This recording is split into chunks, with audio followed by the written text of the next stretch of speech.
Gentlemen, kumetokea jamaa fulani ambaye amehuzunisha na kustaajabisha watu kwa kitendo ambacho alikifanya ndani ya ofisi. Kisha baadaye, baada ya kukifanya hicho kitendo, aliamua kuweka wazi namna ambavyo hali yenyewe ilikuwa. Jamaa mwenyewe anaitwa kama Sheikh Abdulrazaki, ambaye alimvua mwanamke kwenye ofisi yake nguo ya ndani na kufanya mambo ambayo mnajua watu wawili hufanya wakikutana, haswa watu wakubwa. Jamaa huyu ameweka wazi na kusema ya kwamba maswali yanayohusu yule mwanamke kwa sasa huwa sitaki kuyajibu.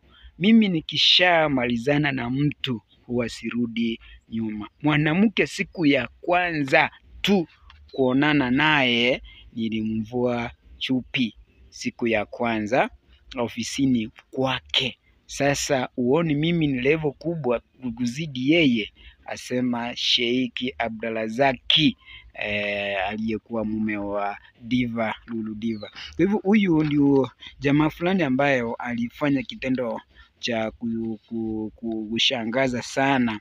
Alisema ya kwamba ni mara ya kwanza alikutana na mwanadada, kipindi ambacho amekutana na mwanadada hiyo siku, kwa sababu anasema ya kwamba level yake ilikuwa juu kuliko yeye mwanamke, na ndani ya ofisi ya mwanamke mwenyewe ambaye alikuwa anafanya kazi, na akafanya kitendo ambacho ni cha kupata uroda, namna ambavyo watu nasema kwa watu wakubwa. Jamaa mwenyewe anasema ya kwamba ni siku ya kwanza, yani siku ya kwanza unaongea na mwanamke, kisha baadaye anafanya kila ambacho unataka wewe afanye. Hayo ndio mambo ambayo yanaleta utata kwenye mitandao ya jamii. Jamaa wamekuwa wakimuuliza ya kwamba alifanyaje, na wao pia wakuwe na ratiba nzima ya kufanya mambo kama hayo iwapo nafasi itatokea.